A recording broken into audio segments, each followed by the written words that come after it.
নমস্কার আমার সকল প্রতিভাবান বন্ধুদেরকে। আশা করছি তোমরা সবাই খুব ভালো আছো আর আমিও খুব ভালো আছি। আগের ব্লগেই দেখেছো আমার মা, মাসি সবাই মিলে গঙ্গা নিমন্ত্রণ করতে গেছিলো। তাছাড়া অন্য যা কিছু হয়েছিল সবই তোমাদের সাথে শেয়ার করেছি। আর দেখো সন্ধে হতেই চলে এসেছে ঢাকিরা।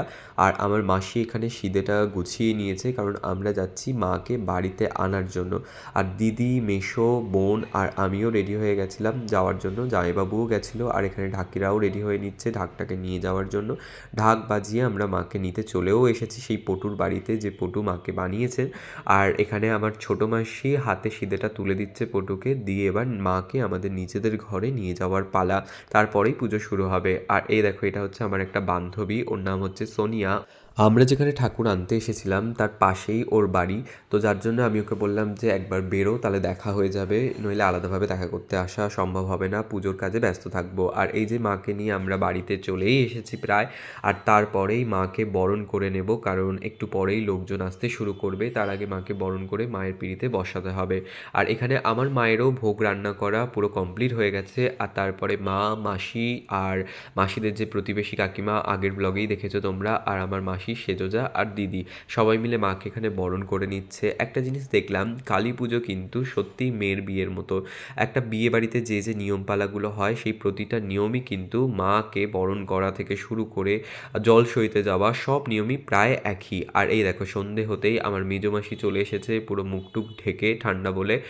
আর আমার মাসির যে বড় ছেলে রজতদার কাণ্ডা দেখো, ওরা রাতে থাকবে বলে একটা ব্ল্যাঙ্কেট অটোতে করে তুলে নিয়ে চলে এসেছে। বোন একবার ইয়ার্কি মেরে বলেছিল যে তোমরা এলে কিন্তু ব্ল্যাঙ্কেট নিয়ে আসবে, আমাদের এখানে নেই, তাই ইয়ার্কিটাকে সত্যি ভেবে ওরা নিয়ে চলে এসেছে। আর এটা হচ্ছে আমার মেজো মেশো।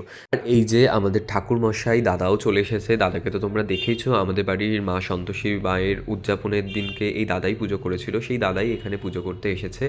আর মেশো আর মাসিকে এখানে বসিয়েও দিয়েছে, পুজোর নিয়ম পালা সব কিছু শুরু হয়ে গেছে। আর লোকজন খাওয়া দাওয়া করে রাত্রিবেলা বাড়িও চলে গেছে, সেই ফুটেজটা আমি নিতে পারিনি। আর এখানে দেখো রাত তখন প্রায় 12টা-1টা বাজে, তখন আমার দিদি আর মেজো মাসি নিচে বসে পরের দিনের যে রান্নাবান্না হবে তার জন্য কাজ গুছিয়ে রাখছিল। আর ছোটো মাসি, মেশো, আমার মা, দিদা সবাই কিন্তু পুজোর কাজে ব্যস্ত ছিল ওপরে। এটা ছিল মেনু: কড়াইশুটির কচুরি, তার সাথে পনির আর কাবলি ছোলার তরকারি আর মিষ্টি। এখানে দেখো হোম হচ্ছে। এই হোমটা হচ্ছিল তখন কিন্তু বাজে প্রায় রাত 3টে, 3:30। তখন কিন্তু আমি, বোন আমরা কিন্তু ঘুমিয়ে কাদা হয়ে গেছি নিচে। এই ফুটেজটা আমার মেজো মাসি নিয়ে রেখেছিল ফোনে, আমি ব্লগে দেবো বলে। দেখো কথা বলতে বলতে কিন্তু পুজোও প্রায় সম্পন্ন হয়ে গেছে, তাই এর পরের দিনের ব্লগ কিন্তু আমি পরের পার্টে আনতে চলেছি। আর তার জন্য আমার পেজটাকে ফলো আর সাবস্ক্রাইব করতে একদমই ভুলো না। টাটা।